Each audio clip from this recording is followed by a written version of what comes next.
estão aqui, todos. Vamos encerrar, vamos ouvi-los. Carol Detoni, presente. Felipe Barros, Coronel Tadeu, presente. E Eli Borges, todos estão aqui. 3 minutos, por favor, com a palavra, deputada Carol Detoni.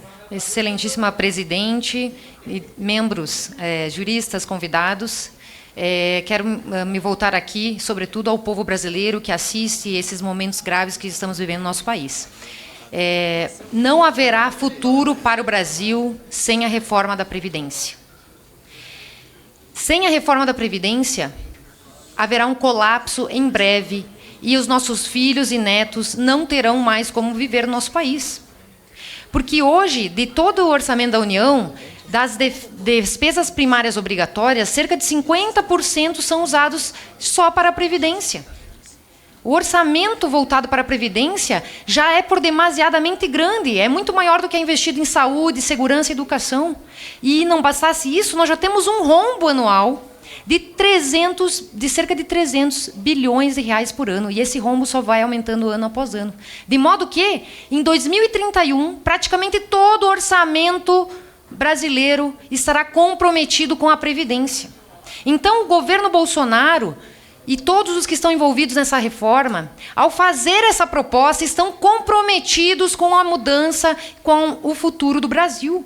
E é leviano vermos nesta casa a oposição que quebrou o país encher a boca para falar dessa reforma, porque nunca enfrentaram os problemas verdadeiros do país, só fizeram roubar e acabar com o Brasil e deixaram agora para nós essa responsabilidade. Eu, que sou deputada novata, tenho aqui esse compromisso firmado com o povo brasileiro. Então, não se deixe enganar, povo brasileiro, pelas falácias da esquerda. Essa reforma vai cortar os privilégios, sim. Eu, enquanto deputada, já renunciei a todos os privilégios. E já abri mão da aposentadoria especial, dando o exemplo, a minha cota de sacrifício, mas é preciso que todo o povo brasileiro dê o seu sacrifício pelo futuro do país. E esse sacrifício, na verdade, vai cortar de quem ganha mais, porque as alíquotas vão aumentar progressivamente, de modo que a maior alíquota vai ir até 22% de quem ganha mais. E o pobre vai pagar menos, vai pagar 7,5%. É para garantir o pagamento. E eu vejo aqui que foi, então... ex-presidente da OAB, e quero registrar que sou advogada privada e a OAB não tem me representado desde muito tempo, desde 2014, quando fui uma das primeiras advogadas a impetrar, propor o pedido de impeachment da Dilma, e a OAB foi a última instituição a propor o impeachment, o que é uma vergonha para o povo brasileiro. A OAB não me representa. Mais minuto, excelência, porque eu também sou vice-líder. Então, peço aqui que o governo faça muita propaganda, mesmo espaço mas o nosso líder não se pronunciou. O governo faça aqui um apelo para todos os representantes do governo que façam propaganda maciça da verdade, porque é isso que o povo brasileiro precisa saber. A verdade. 1 minuto. Nós precisamos ter esse compromisso, nós temos esse compromisso, nós vamos cortar privilégios, não haverá perda de direitos e vamos derrubar falácia por falácia da esquerda. Povo brasileiro, vamos confiar no nosso presidente, na equipe econômica, porque é pelo bem do Brasil, pelos nossos filhos e netos. Um grande abraço a todos e vamos em frente lutar pelo bem do Brasil. Obrigada, presidente. Deputada Caroline. Agora, deputado Felipe Barros. Senhora presidente... Porque é pelo bem do Brasil, pelos nossos filhos e netos. Um grande abraço a todos e vamos em frente lutar pelo bem do Brasil. Obrigada, presidente. Deputada Caroline. Agora, deputado Felipe Barros. Senhora presidente, colegas deputados, deputadas, aos palestrantes que aqui estiveram desde amanhã. Quero iniciar, senhora presidente, não poderia ser diferente, fazendo um desagravo público ao ministro Paulo Guedes, que aqui se encontrou ontem, numa audiência pública que durou mais que 7 horas de duração, e que foi desrespeitado, que foi humilhado, foi confrontado. Eu não vi aqui, senhora presidente, com raríssimas exceções, perguntas, questionamentos sobre a proposta do governo. Eu vi aqui uma tentativa de constranger o ministro, de tirar o ministro do sério a todo e qualquer instante, depois de quase 7 horas de audiência. Então, quero deixar registrado o desagravo público ao ministro Paulo Guedes, que aqui esteve ontem, e parabenizar os palestrantes. Senhora presidente, abro aspas para a frase que vou ler. Nesse momento, nos cabe enfrentar o desafio maior para a política fiscal no Brasil e para vários países do mundo, que é a sustentabilidade da Previdência Social em um contexto de envelhecimento da população. No ano passado, a Previdência Social e os benefícios assistenciais do BPC responderam por 44% dos nossos gastos primários. Mantidas as regras atuais da aposentadoria, esse percentual tende a aumentar exponencialmente diante do envelhecimento esperado da população brasileira. Um dado ajuda a explicitar nosso desafio, por exemplo, em 2050 teremos uma população em idade ativa similar à atual. Já a população acima de 65 anos será 3 vezes mais. Quero ressaltar que a reforma da Previdência não é uma medida em benefício do atual governo. Seu impacto fiscal será mínimo no curto prazo. A reforma da Previdência é uma questão do Estado brasileiro, pois melhorará a sustentabilidade fiscal do Brasil no médio e no longo prazo, proporcionando maior justiça entre as gerações atual e futura, e, sobretudo, propiciando um horizonte de estabilidade ao país. Senhores deputados, essa frase não foi do ministro Paulo Guedes, essa frase tampouco foi do nosso presidente Jair Messias Bolsonaro. Essa frase foi dita pela senhora Dilma Vana Rousseff nesta casa, quando da sua posse na reeleição. Repito, essa frase não foi dita pela atual equipe do presidente Jair Bolsonaro, foi dita pela ex-presidente do Partido dos Trabalhadores. E que muito bem explicita o que vocês têm falado há meses, desde que Jair Bolsonaro ganhou a eleição. Aliás, tenho visto, para finalizar, senhora presidente, tenho visto, inclusive, algumas pessoas dizendo de que Bolsonaro mentiu porque não votou na reforma do Temer e que agora ele mentiu para o povo brasileiro e agora quer propor a reforma previdenciária, a nova Previdência. É uma falácia quem afirma isso. Porque o presidente Bolsonaro disse e repetiu inúmeras vezes que não votava a reforma do Temer, porque o Brasil não tinha o contexto político necessário. O Brasil passava por uma instabilidade. 2 vezes essa Câmara dos Deputados rejeitou investigar o ex-presidente. Muito obrigada, deputado. Agora com a palavra, deputado Coronel Tadeu. Habilidade. 2 vezes essa Câmara dos Deputados rejeitou investigar o ex-presidente. Muito obrigada, deputado. Agora com a palavra, deputado Coronel Tadeu.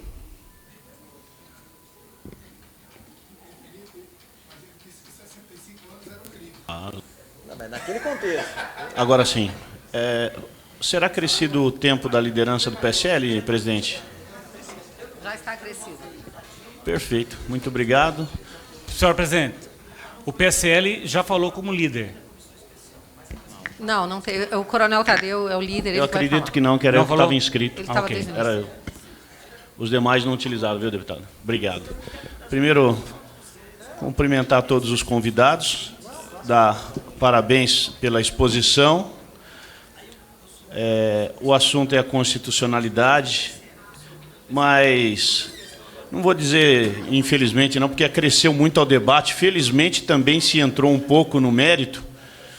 E no que tange à constitucionalidade do processo, eu não vejo absolutamente nada nessa PEC que possa ferir a constitucionalidade. Então, portanto, eu vou divergir de alguns e vou me congratular com aqueles que falaram bem do projeto. O próprio artigo 6º da Constituição fala lá que os direitos sociais, dentre eles a Previdência Social, é garantido ao trabalhador. Eu, na minha noção básica de inconstitucionalidade, eu simplesmente faria uma única pergunta. Está contra a Constituição esse projeto? Não. Em nenhum momento.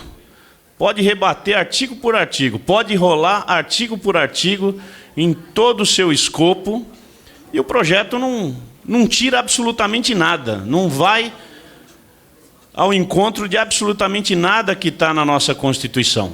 Ele promove mudanças, isso é certo.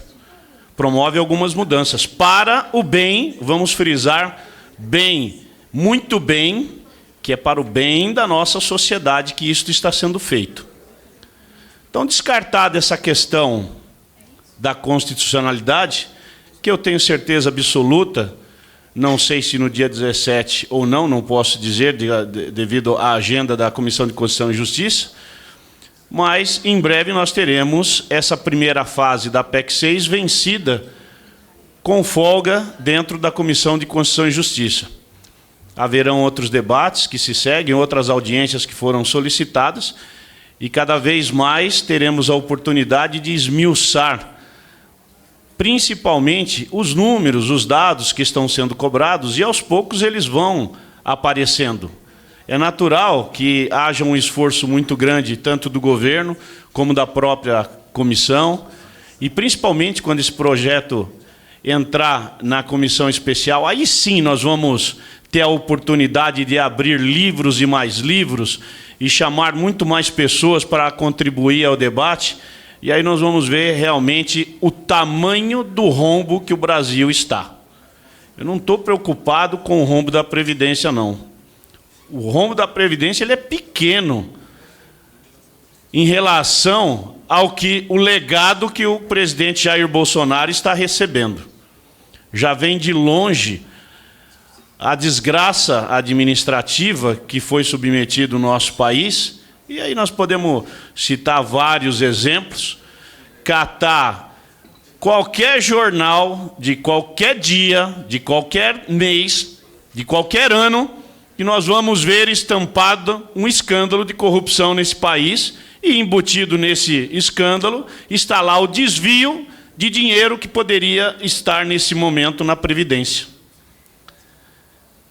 Desafio a vocês a me mostrar um jornal que não tenha uma citação nos últimos 15, 20 anos de algum fato que envolva desvio de dinheiro público.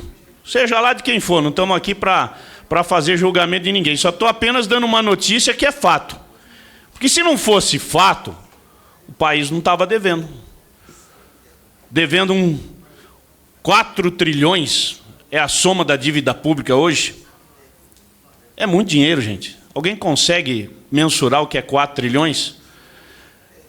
Do dinheiro, eu não sei qual foi das expositoras, eu não sei se foi uma ou foi outra, que falou muito bem a respeito da DRU, que se desvia R$1 trilhão de todo o cofre, da nossa cesta chamada assistência social, né? Pode chamar do jeito que for, mas a assistência social é um conjunto de 3 pilares, assistência social, saúde e previdência, e lá é colocado um punhado de dinheiro para dar saúde, para dar assistência social e para pagar os aposentados.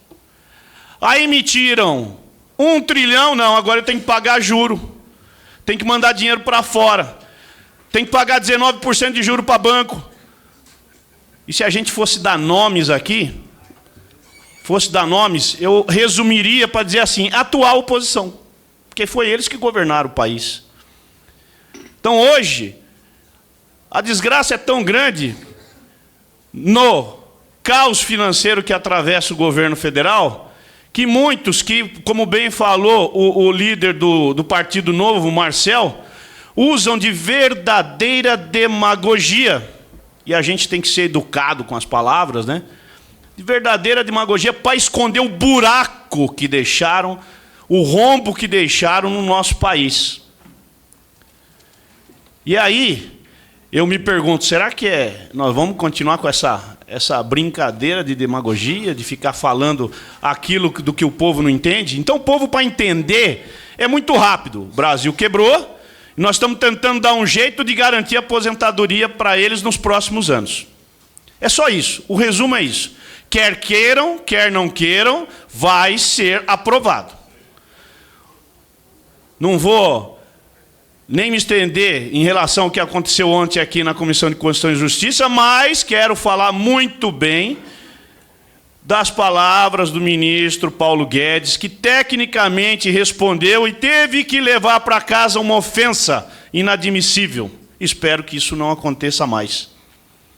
Mas ele foi muito bem, porque o que foi perguntado ele não respondeu. E se não teve tempo para responder algumas questões, solicitem que ele responde. Ele é respeitoso, sim, como ele mesmo disse. Ele é respeitoso com todo mundo. E o Ministério da Economia não fechou as suas portas. Tanto é que tem membro do Ministério da Economia aqui para nos ajudar a aprovar a nova Previdência.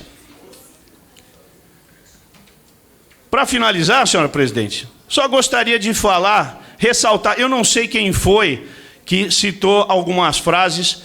muito próprias. Uma delas é que, se você realiza trabalhos diferentes, você precisa ser tratado de forma diferente.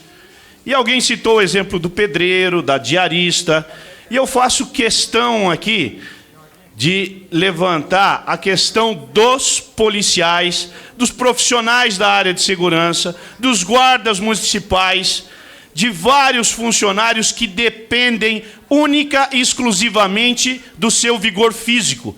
E alguém falou muito bem, um pedreiro com 20 anos de idade levanta 20 muros, com 60 ele não consegue mais. Há que se respeitar algumas categorias. E aí, nesse momento, pela minha origem, eu faço a defesa dos policiais em geral, sem fazer distinção nenhuma, e dos guardas municipais, porque um dado que não foi dado, e eu gosto sempre de comentar, é que a expectativa de vida está em torno de 75 anos. E aí está aqui o meu colega, subtenente Gonzaga, da Polícia Militar do Estado de Minas Gerais. Policial não chega a essa idade. O policial está morrendo, em média, com 65 anos. Por causa de estresse, por causa dos problemas que ele vive durante a sua carreira, excesso de trabalho, excesso de jornada, fadiga e por aí vai, problema psicológico. E aí a gente vai estender por um monte de questão. Para encerrar. É bom lembrar que nós temos policiais femininas, mulheres trabalhando nas corporações. Então não podemos esquecer que as mulheres precisam ter um tratamento diferenciado também. Fazer um policial trabalhar além do que o corpo dele aguenta, para mim não é um desagravo ao policial, não. É deixar a sociedade condenada à própria sorte. Obrigado. Muito obrigada, deputado Coronel Tadeu. Com a palavra agora.